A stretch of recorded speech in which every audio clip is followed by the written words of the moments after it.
Did you know the aftermarket customization industry is worth $400 billion? Today, we sit down with Brent Schmidt, general manager and part owner of National Auto Spa, one of the Midwest's leading companies in aftermarket customization. He shares how he broke into the industry and reveals the secret sauce to selling to car dealers.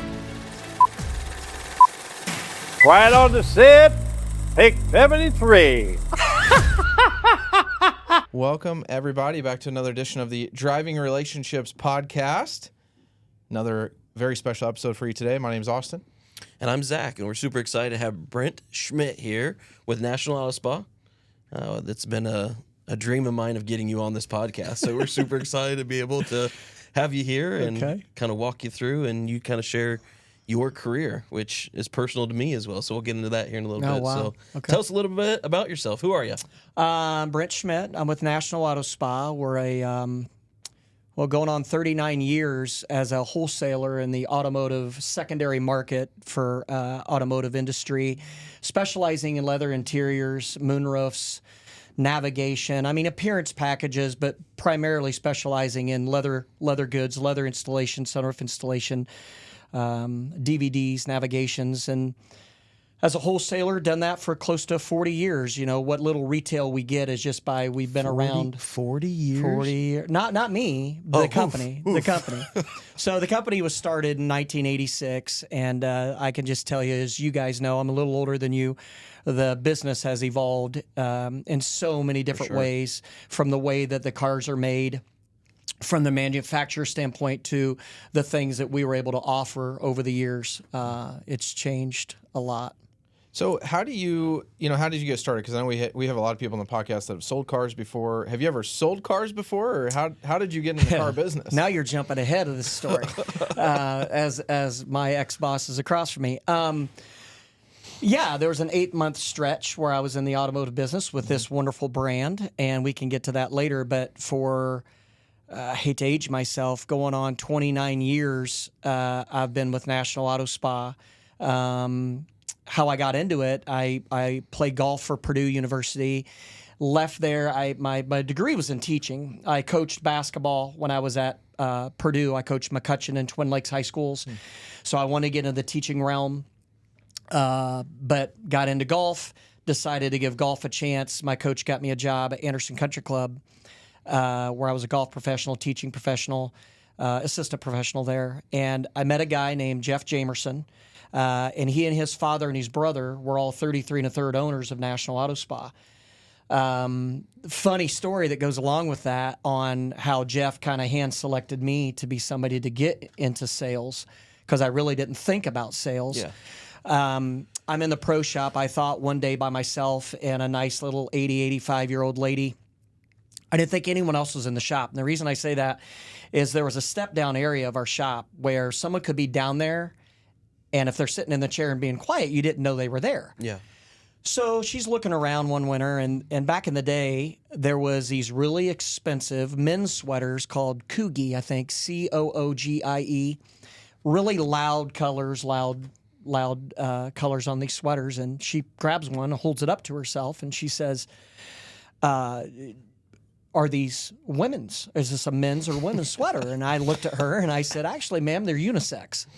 And I said, and really, the color of your blue eyes pop on that sweater. There's a lot of blue in that sweater. And I said, it's a unisex sweater. It looks really, really good when you hold it up to your eyes.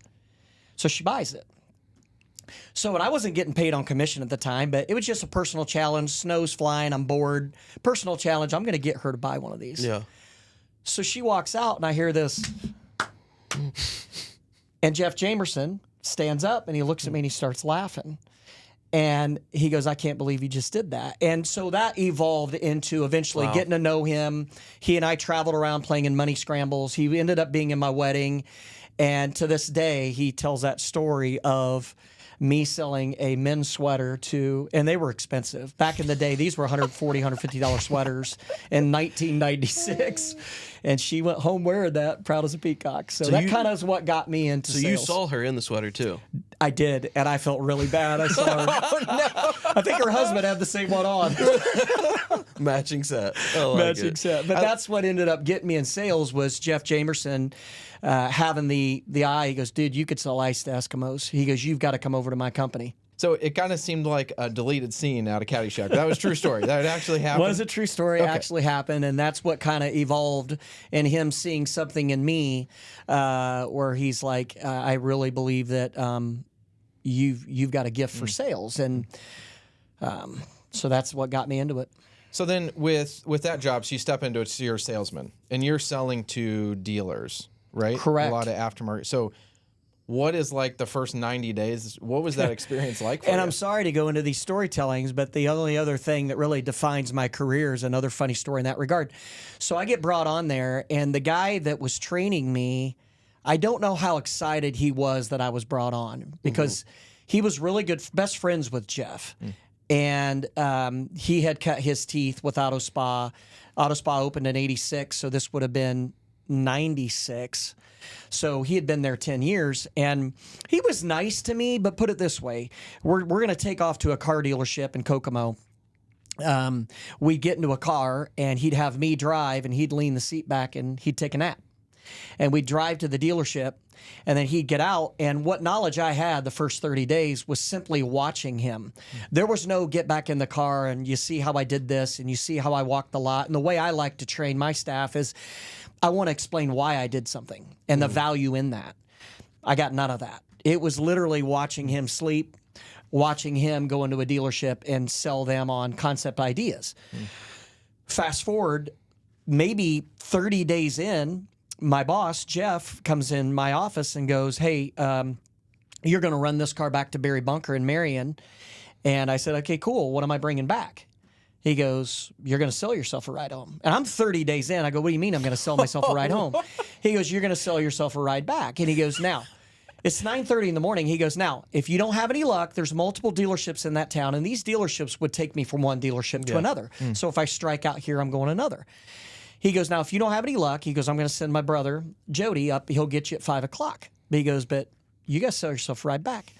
So I get in this car, and I'm sweating it. I'm like, man, this is my moment to show them that I can do this. And so long story short, I drive back no less than 2 hours later. I drive back. So it's an hour to Marion. It's an hour back. And this isn't no fish story. I wasn't there much more than 15, 20 minutes. And the pride that I had driving back in this car, it was a Monte Carlo, I'll never forget it. It was a red Monte Carlo. And I drove back into the office. And when I walked in, my boss and his dad were stunned. They like stood up. They're like, "What are you doing? What'd you get?" And they were thinking I maybe sold a window tint just to get a ride back. Yeah. And in the day, this would have been 1996. I sold like a $4,500 package. I sold ground effects, wheels and tires, sunroof, window tint, spoiler. And in that moment, they couldn't believe it. Like, and it told me driving home that day, I'm like, I can do this. So you're hooked. You know, I can do this because I didn't sense. go in there and say, hey, I don't have a ride home. Please help me. I literally put on my selling face, went into, but it was a lot of learning on my own. And God rest Bob Jackson's soul. He passed a few years ago, but I joke with Bob. He wasn't much help. I had to watch him. Well, is there a better way to learn than saying, Probably hey, not. we're going to drive you out an hour. You got to find a way back. He did. I love that. He did. That's a great Baptism by story. fire. Yeah, it's true. It's true. So today, that's how you train your people, right? I don't do that. I don't do that to them. You should. That's great. Probably you should. You should bus them out to a city, drop them off, and say, all right, bring cars back, guys. You know what? I think I might implement that. That's so funny you share that. That's kind of when we were, coming through the ranks of the dealership, we would do that with finance guys. When it was their first deal after training, Yeah. we would say, hey, we're going to sit through the whole deal. We're going to make sure you have everything. And right when they got to the selling part, as the trainer, you would stand up and walk out to get the heart rate going and Right. see, hey, in this moment, is this guy going to be able to figure it out? So kind of just the whole flashback. And of I don't how know if we I did was ever things. more nervous playing in Big Ten championships than walking in that store going, not only do I want to sell a ride back, I want to show them, like they're back there laughing. And they admit it. They went to lunch. They're like, wonder what time we got to go get him. And it was pretty cool. Yeah. Now, did you have quarters for a payphone to call them? Honestly, you laugh. But what's funny is I got He had lucky. the change belt like the driver. What's funny is, and this is where I thought I was King Tut. I didn't care how much they paid me. We were a Motorola rep dealer. And Motorola would give each Motorola store, retail front, we had a small retail front, 3 free phones. So I got a pocket phone, flip phone. Actually, it was really nice in the day. This was a flip phone. Look already how big his hand, like how far apart his hands. It wasn't a bag phone. It was a flip real phone. nice. So, but there was a time I wore a pager, and I had to pull over, walk into a gas station, call back to the shop. Hey, go get this car. I sold one here. That wasn't too long. It was only a couple months before I got the flip phone. But yeah, I'll pretend I remember how pagers work, and we can move on to the next question. The business has changed a little you bit. guys aren't hasn't it? that much younger than me, but you are. We'll get to that at the end. So that's like the 90s, 2000s. What have you seen in your career as kind of the shift? I mean, I'm sure the company has had to move. As you know, you mentioned sunroofs. Now it's kind of standard that cars are coming with sunroofs. So like, what has your company really evolved over the years into, and how do you guys continue to be progressive? It's funny you say that. And when I say our company, there's more companies like us around the country, just a different name than National Auto Spa. But when I say our company, we have always tried to find the next niche on what the manufacturer's not doing. Here, and I'll start at the beginning and kind of roll you through. So in the very beginning, you had strong residualizations with CD players, aftermarket rims, spoilers, and a sunroof. The residualization was off the charts. And I remember early in my career, I would pick up a Civic, and I'd run it through the garden. We'd do a spoiler, we'd do a roof, we would do a CD changer, and we'd do an aftermarket wheel and tire. It's a $3,500 package in 1996. And the way it residualized, Mr. Customer, you could have this CRV on the showroom that has nothing on it for a $389 a month, or you could have this one that's got all the Auto Spa stuff on it for $250 a month. Yeah. So that was big. And then it went on to, believe it or not, now you guys are going to look at me like I'm crazy, it was cloth tops on Cadillacs. So there was a time where you would take a Landau top, you would take a white car, and if the interior color was burgundy or black, you would match the color to the top, and it would be a cloth top.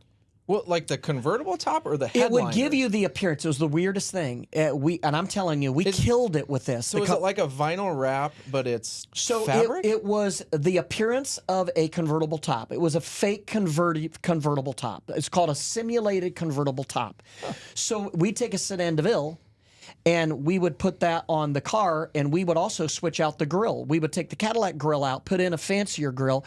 In the early stages of my career, chrome was the big thing. We would put chrome rocker panels on a car, chrome pillars. Yeah. We would do these tops, and we put a chrome grill in. So it's kind of like fads. Yeah. So that ran its course, and we killed it with that. Well, then it evolved into the manufacturer. It was always what the manufacturer wasn't doing. Mm-hmm. The manufacturer went to... We would pick up Pontiacs when they were in business and Chevrolets, and we would add ground effects, aero kit packages. It would bring the stance of the car down. It'd make it look sportier. We would add bigger wheels and tires to make the stance look different. Now, you walk on Zach's lot, and he might have a 22-inch factory rim on a factory. So it's funny how it's like the factory almost follows what we find a niche for, then they do it. And I don't mean it like they're sitting there going, what's Auto Spa doing today? But it's true. Yeah, the companies. And the greatest example is we were doing these cloth tops on these Cadillacs. And I walked into a Cadillac dealer one day, and they said, yeah, we might have to stop on these Cadillac things because Cadillac's putting all these provisions on. We won't warranty the car if it has top on it. Well, what's the engine warranty have to do with the top? Wow. So they made it really difficult for us to navigate through that season. Very next year, Cadillac comes out with a spring edition. Guess what the spring edition had? Cloth top. Yeah. They bought a run of 1,500 tops from my vendor, which we were one of the biggest E&G dealers in the country. We won awards for how many we sold. Now they come out with a spring edition that's already on the car. So you see that, guys, throughout the years, So then we went to ground effects, and then we went on to, now the big thing is Range Rover came out with a painted black top on the car, and that look with black wheels was cool. They were kind of the first to do it. And so 4, 5, 6 years ago, we started adding on a smaller trim level, less expensive trim level, we would add the black vinyl, automotive grade vinyl look and powder coat the wheels. So now that's the trend. So Zach, the biggest thing that we always try to do at the SEMA show in November is, what is the next thing? What is the next trend that they're not doing? That we can do and sell thousands and thousands of before they decide to do it, because the vendors do catch, or the manufacturers do catch up to kind of what we're doing. What's crazy is as you were telling that story, it reminded me of, Pinterest. When you look at all the houses and the landscaping, all those different things, like how those trends have evolved over time, and now, you can buy those specific cabinets at Lowe's or Menards or wherever. So it's really interesting that, you mentioned that in the automotive business. So yeah, I mean, as I speak, there might be 5 to 6 units that I'm aware of that either the sunroof is on recall or they didn't make it in a vehicle. So what I specialize and I train my staff in is we are razor focused on what is not available in the market or what is the walk in the market. Zach might have a $23,000 Camry on his lot right now that has a cloth in it. Well, the next trim level that he can offer a customer is a higher trim level, XLE, maybe 27.5. So there's a $4,500 walk. So I think where our company has really tried to focus, and anybody worth their weight in gold doing what we do for a living, you have to find what is missing and how can you fill that void, and then go in and sell a guy like Zach or you on, man, you're missing it here. If you do this and you add your markup, now that customer, because there's customers that they don't care about the 20-inch rims or the sunroof or even steering wheel that's heated. What they do care about is leather interior.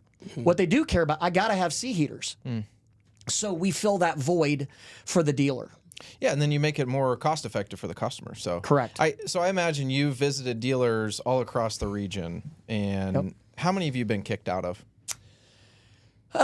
It's funny. I wouldn't say kicked out of. I wouldn't say kicked Politely out of at all. asked to leave. And listen, when you ask that, I always say Bob Jackson, God rest his soul, and Jeff Jamerson and Jody Jamerson and Patty Jamerson, they paved the road that I drive on. They had 9-10 years in this industry where, and I'm not trying to brag, but our company won national awards many, many years in a row before I even came to the company. And so when I can walk into a dealership and I say, I'm with National Auto Spa, I promise you they've heard of us. We touch about 100 to 110, 15 dealers around the state. We used to be in Ohio, so it was even more. They've heard of us, or more than likely they use us. So then it's how do I get them to know who I am, and how do I educate them on what they could do more of or do better to try to help them make money. I always get this. When I get kicked out, it's not kicked out. It's that I call the key holder. I want to find out at a dealership who makes the call. Okay, so if I waste 15, 20 minutes talking to an F&I guy, and those guys are great, you need to get to know next day's manager. So I don't mean that in a bad way. But I want to know who's the guy that makes the decision. Sometimes it's the GM. With Zach, it's the GM. He has a mind for aftermarket and a vision for aftermarket. But a lot of times, most of the time, it's a GSM or it's the new car manager. Those are the guys I want to get in front of.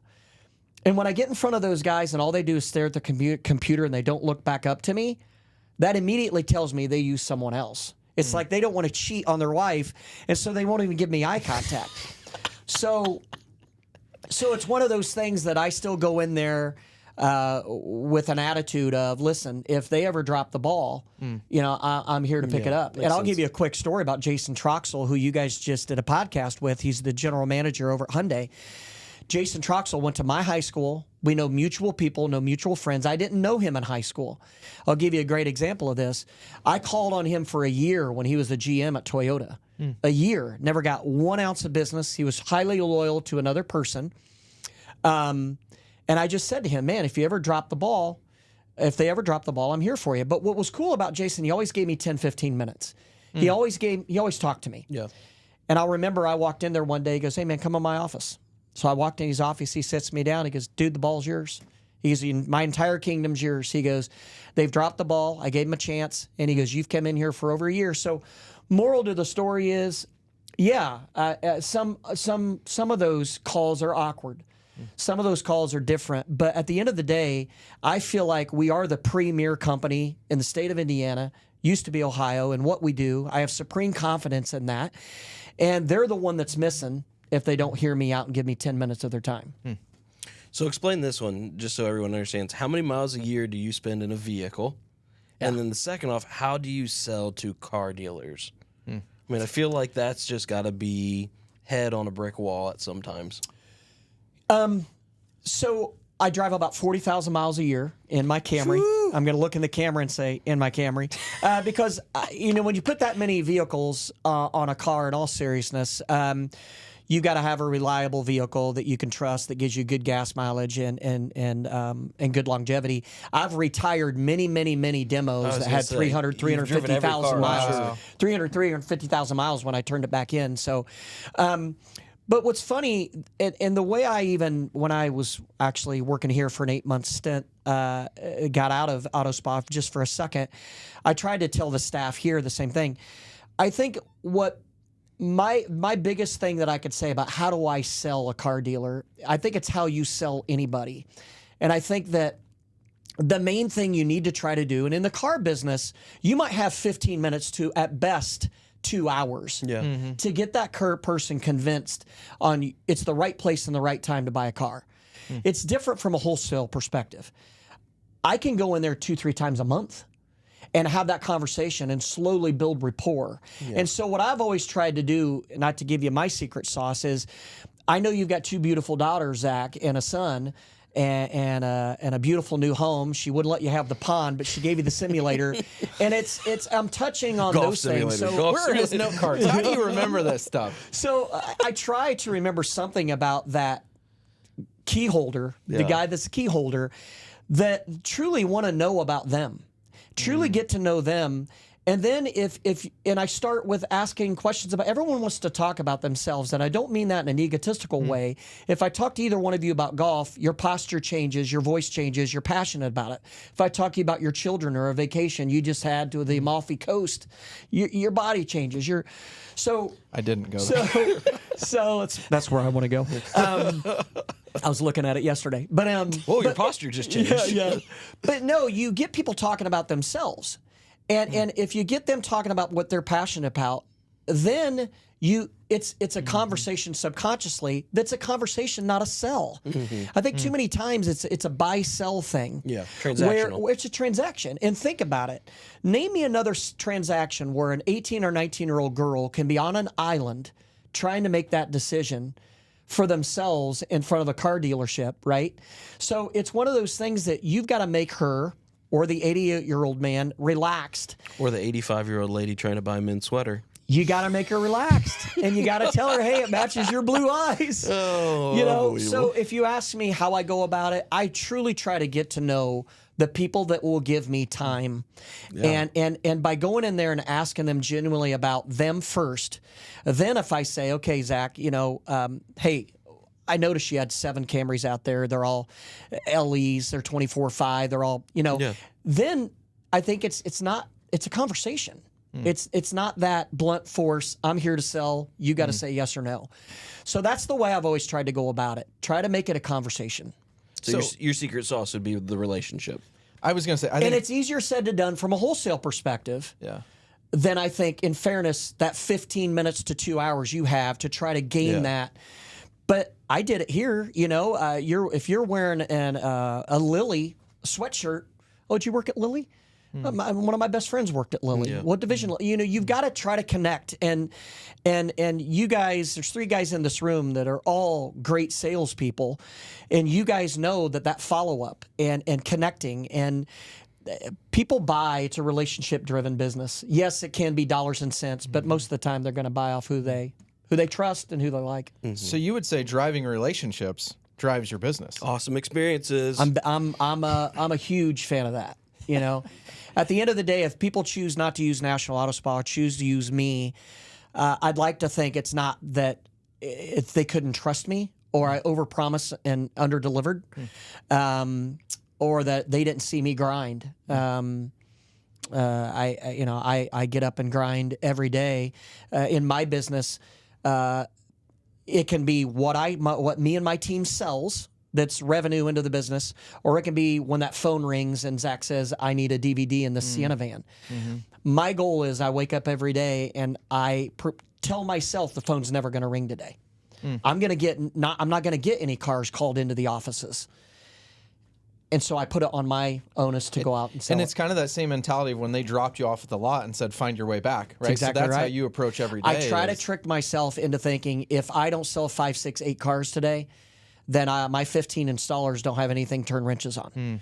Now, we could get 10, 15 cars called in a day, but my mindset, and I think you got to have something that when you get up in the morning, what drives you? What drives you to be the best general manager you can be? What drives you to be the best manager you can be, ops manager? You got to have something that drives you to internally try to be the best you can be. Maybe that's your kids. Maybe that's expensive golf clubs. Maybe that's Amalfi Coast. Well, it is now. That's You're the first, booking this. It's the You first know. I've ever heard of it. So Check it out. So, you kind of mentioned like your work ethic and getting up. And so I think a lot of people don't know you actually own 2 spas. We do. We have 2 National Auto Spas. No, you No. personally. The Let's other get into spa the real business. stuff. The other spa That's business. true. Tell us about that. What in the world? So my wife, I give her the credit. She had owned a couple of salons before, and she had the instincts of a small town near Fishers called Fortville. And Fortville's near Geist Reservoir. And a lot of her clients that lived on Geist just said, man, Fortville's coming. It's booming. We got this Italian restaurant. We got this steakhouse. We got this cigar bar. And my wife had the instincts to go talk me into go checking it out. And so that's how Wicked Scissors evolved in 2000. We launched it in 2018. My wife sold her business in Noblesville, and we did very well there and moved a lot of the funding into Wicked Scissors, and now we have the whole building, 19 seats in the building. Wow. And, my stepdaughter and my wife, they're the face. They drive it. They're the energy behind it. All I do is the numbers and the QuickBooks and things like that. But it was weird, though, to put money and even labor. Like my wife and I spent a lot of time there building it and designing it when I feel like my work ethic can't help move the needle. So that was strange. But I trusted her 1,000%. She's an amazing operator, and we've been very blessed. And now Fortville's booming. They just spent $13 million on the infrastructure of the downtown streets. It's a mini Zionsville, if you will. And we're just in the right place, the right time. It's definitely one of those stories where you go, I'm sure your previous career or your career that you're in with National Auto Spa has led to a lot of the success here, knowing that you kind of have to customize the experience. I could only imagine in a salon, the way that you really focus on the details, dot the I's, cross the T's is probably what separates a salon from a different one. Is that your experience? I'm 100% trust my wife and my daughter's instincts on that. Like, they're the ones in the industry. What they do for a living commands a big price tag. They're talented, and I trust their instincts. The only advisement I ever try to give them is to show them that, hey, the shipping costs just went up on this, or hey, the utilities, or it's from the back end. The Oz behind the curtain. They're the face out front, and they're the ones the straw that stirs the drink. I just try to advise them from, hey, take a look at this, look at these numbers, and then they make those decisions. I punt those decisions to them. So yeah. And if you use the promo code below, Driving Relationships, you'll receive 10% off your next hair appointment at Wicked Scissors. All these nice hairdos today are compliments of Wicked Scissors. Too funny. I Brent, will say this: the owner of Rorman Auto Group, Trey Rorman himself, brings his wife an hour and 30 minutes away to Wicked Scissors. So There you go. We're blessed to have that happen. for sure. Brent, I got to ask the question when we have you here. How, for listeners who are in this, we're starting to see a lot of listeners develop that are, in the automotive space, in the retail sales, wholesale sales. I'm sure a lot of listeners are sitting here going, okay, so he's been successful his whole career. Give us a story, give us an example, something about where you kind of had to develop in your career in sales to get better, because I think we've all experienced that. So where would you say in your career have you had a spot where it's like, man, I had to really take a slice of humble pie and develop myself to level up? It's funny you say that, and now I'm going to age myself, but there's been ripples in the housing industry and the car industry I think are very similar, where you see when the housing industry and car industry, there's peaks and valleys, they kind of are hand in hand. But when 9/11 happened, there was a big ripple in the automotive industry and the economy, and then you had cash for clunkers happen in '08, and you had issues in the car business. And I wouldn't say we reinvented ourselves at that point in time, but man, you just had to work harder and grind it out. But I'd say the biggest change that I made, and it's like sometimes when you make a change, you think, man, why was I lazy before? Like, why didn't I think of that before? And I think you guys had some realizations through COVID that you just had to think different. Now, COVID was really good for your side of the counter, and I'm so happy for a lot of my friends on your side of the counter, because it's, for once, customers out there, the dealership a little bit had you over the barrel rather than the customer having them over the barrel. The biggest misnomer in this industry is when customers want to talk about how you guys make a bunch of money on cars. It's so not the case. You guys work really hard at making any profits on any car deal. But COVID, what it brought to me was, what I did is, with the inventories being a lot weaker, they were horrible. It was hard for me to have conversations. How do I come in? Pre-COVID, I'd come in and talk to Zach, and he'd have 450 cars on the ground. Well, that's a pretty easy conversation. Hey, Zach, you got 17 of these, 12 of these, 5 of these. What do you say we do this, this, and this to these cars? Yeah. It was an easier conversation. He's in a better mood. You didn't have any pitfalls. Here comes COVID, and there's dealers that had 15, 16 cars on the ground. There's dealers that had 30 cars on the ground. And so what I did is I became razor focused on what I had on the ground that I had stocked with a dealer. If I did a car, I started keeping you laugh at me, I'm a writer more than I am a guy that, as you know, Zach likes to get on the computer and the web, but I like to write, and I wrote in a log. I would track, I've got these 3 cars at Toyota that I did this, and this on, and this is what I charged them. And then I got these cars. So I've got a book of every single car that I have sold that's a stock unit, and what dealership and what. So what I've done is, surgically, before I point my car and the gas and the expense of going to Kokomo, Seymour, Marion, Fort Wayne, I know how many cars in that town of mine they've sold. I came to Lafayette today, and I know there's 6 cars in this town that they sold. So now it allowed me in COVID to go back to that conversation. Hey, Zach, I saw where you sold the blah, blah, blah. Yeah. So what sense. COVID brought to me was, man, I got to be razor focused on what I do. What do I have on the ground? How can I have a pointed conversation about what just worked? Rather than me walking up and really just saying, getting lazy in a way of walking in, Zach might have 7 or 8 of my cars still on the ground, and I'm just chewing the fat with Zach about his family and trying to sell something, but not being razor focused on what did he sell. You know, why would I drive to Kokomo if I see that my 27 cars in Kokomo, none of them sold? So I'm going to Seymour. I'm going in opposite direction. Yeah, so makes total sense. I just think COVID probably, you had some things in COVID that made you for sure, and that's what I think I appreciate the most about you being in this side of the business is obviously the relationship's huge. I've been at the same store for 10 years, so I definitely have a relationship with you and have built that. But I think it's also the investment of what you just said there, and I think that's kind of the secret that I see from you and your business is that for anyone out there listening, we finished last month with a 9-day supply, meaning in 9 days that car's gone off the lot. Trust me, I know. I don't have any cars on the ground. If I'm going to invest in an inventory piece with you and say, hey, I'm going to give you something, it needs to be done, I need to know 3 things. I need to know first that it's going to get done how it's going to get done. There's not going to be an installer error. It's not going to be held because we had a shipping delay.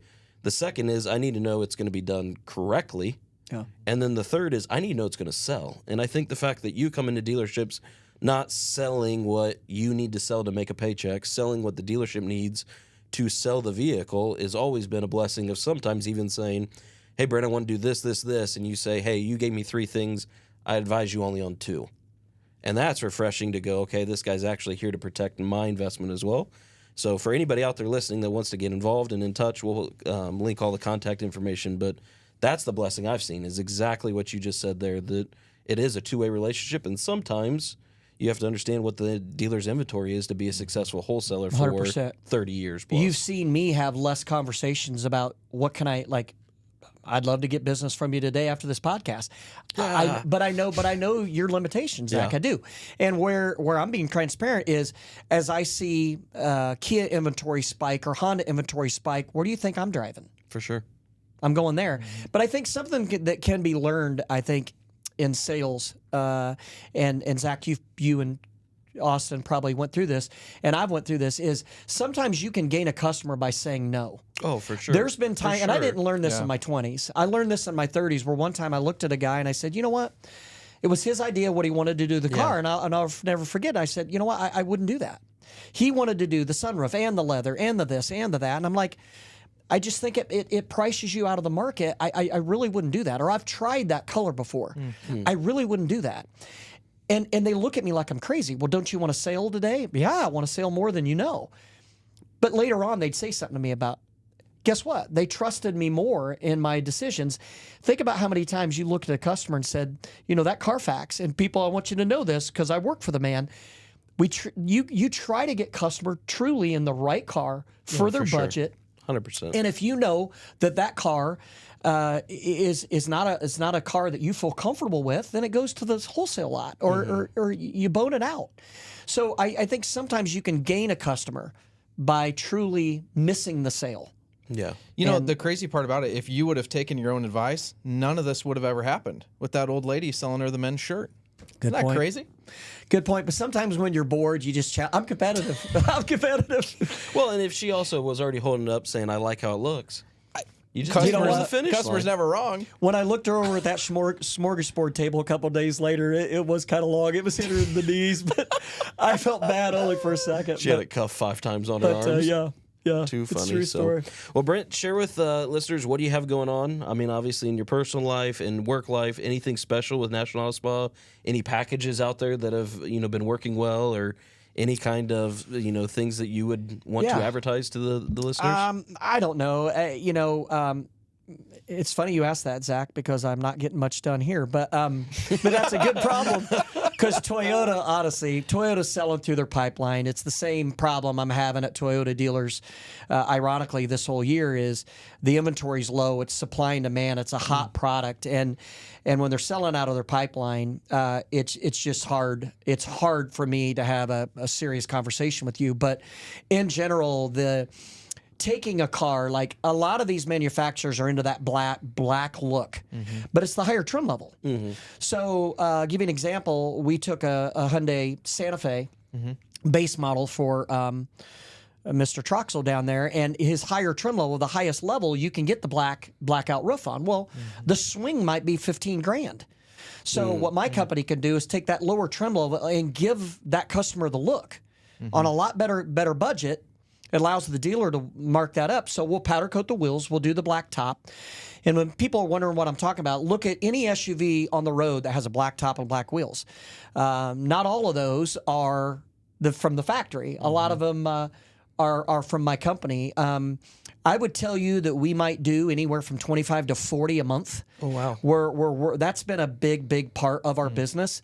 It's a trend I hope we can ride that way for a while because I've seen other trends hit the shore, as I talked about with simulated convertible tops, and but we're always looking for, as you guys talk about building your virtual bench, I'm always trying to think what's the next thing, but that's been big for us. But the number one thing that we just crush it on year in, year out is leather interior. There's always that trim level that you can't get leather in. So many customers in this world want leather. And it sounds self-serving. That's what I do, but it's true. I don't care about anything else. I want leather. I don't care about anything else. I got to have the sunroof. Still, yeah. And so we are a leather company first. And I would honestly say for years we were a sunroof company second. And then we got into other things outside of that. So you've mentioned sunroof a few times. So if my car does not have a sunroof, you can put one in?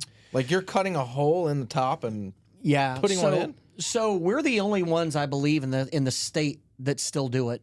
I've got two amazing sunroof guys that's done this for years.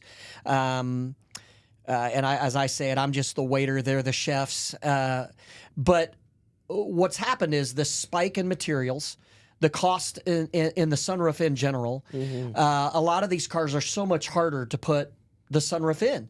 Sometimes you got to cut through 2-3 braces to get the sunroof in there, and then you might go through 3 magic blades. These magic blades are $75 a piece. You might burn through 3 magic blades just to cut the sunroof. But all that sounds freaky, and some dealerships have paws on it.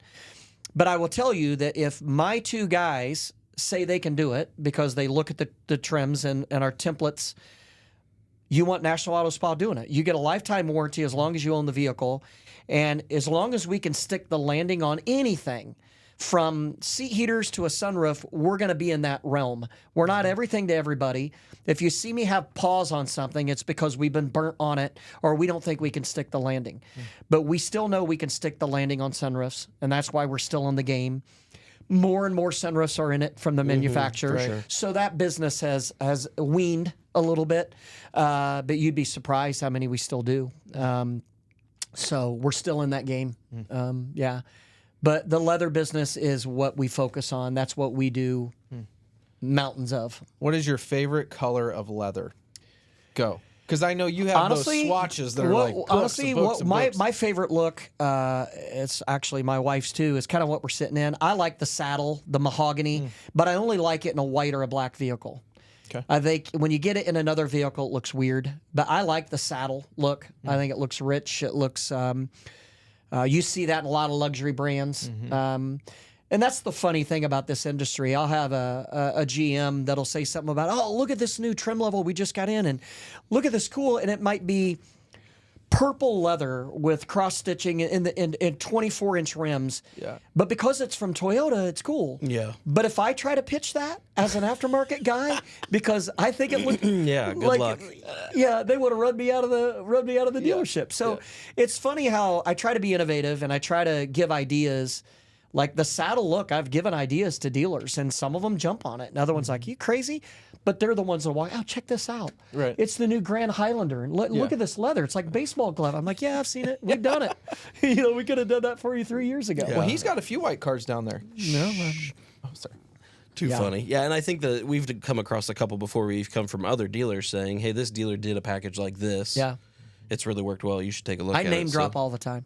We know. I wish I could name drop your store a little bit more. Fake news, fake news. So, all right. So we end every session with a little game called Would You Rather. So we got a fun one here for you. So Austin, by any means, hop in here on anything you think of. So, would you rather? And we talked about this. You played golf at Purdue University. Would you rather have a 3-foot putt to win the Big Ten championship, or would you rather have to make the drive to Marion, Indiana, in 1996 with a one-way ticket, having to sell your way back home?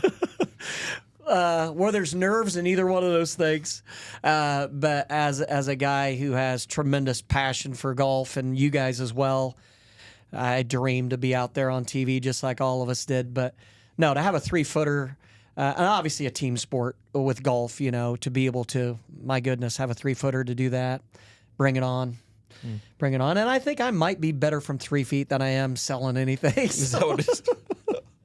Maybe. I don't know. Who knows? All right, so I got one. Would you rather sell haircuts to car dealers or leather kits to hairdressers? Oh, that is a good one. That's a great question. It's got to be haircuts to car dealers. They There's could some use bad them. haircuts. They could use them. Hey, but you got to break into the market with customizing these chairs for the girls down there. Yeah, the cut. that's a good point. I'm sure they can make leather kits that... I could see it now. Put on there. Wicked Scissors coming to your dealership soon. Yes. We talked about that during COVID. We Probably said, not hey, a bad gig. We talked about For making sure. this place right here a barbershop. Yeah. Anything to make a dollar. Anything to make a dollar. That's a good question. Have you been in any dealerships that have barbershops in them? I've heard that's a thing out there. No, but I will tell you, sometimes in Indy, you'll get those solicitors that a lot of times get walked to the door, but there's a shoe shine guy I know that bounced around Indy that works his butt off, that the guys will let him come in, and and then there's another place that that a guy will come in and get, no different a food truck, right? I mean, you need a haircut, especially men. Men are, real fickle when it comes to spontaneously going, you know what, I need a haircut, or you know what, I'm hungry. For sure. So food trucks, barbershops, I think all that's a good thing to have at a car dealership. So here's the biggest one. I need a moment for seriousness here. Would you rather Purdue basketball win the national championship or play 18 holes at Augusta National? Both are unlikely to happen, so which one would you prefer? Well, Purdue almost got there, obviously, this year. My fandom for Purdue stems all the way back. My dad working at Purdue for 43 years, and my grandma 38 years. It's deep in me, so it would be the Purdue thing. Plus, my golf game's not too sharp right now. My iron play right now is I just got beat on the 18th hole in the club championship. My iron play. So if I went to Augusta, I'd probably shoot a bazillion. So I would say Purdue all the way. That is a loyal Boilermaker right there to go from there. So, well, Brent, we appreciate it. Thanks for coming in today. Definitely a blessing to have you. Hopefully the people listening can take some advice from the sales. I think the biggest thing that I heard was get up and just work. I mean, it truly is the first thing we always joke about is just showing up. But through your career, your success, it sounds like it's just been one foot in front of the other and keep swinging the bat and seeing what you get out of it. Keep swinging, that's right. Definitely appreciate your time. Thanks. Appreciate it, guys. The views and statements expressed on this podcast, as well as any other use of its content, exclusively represent the opinions and views of the Driving Relationships podcast and shall not be attributed to or construed as views or statements of any other affiliated entity.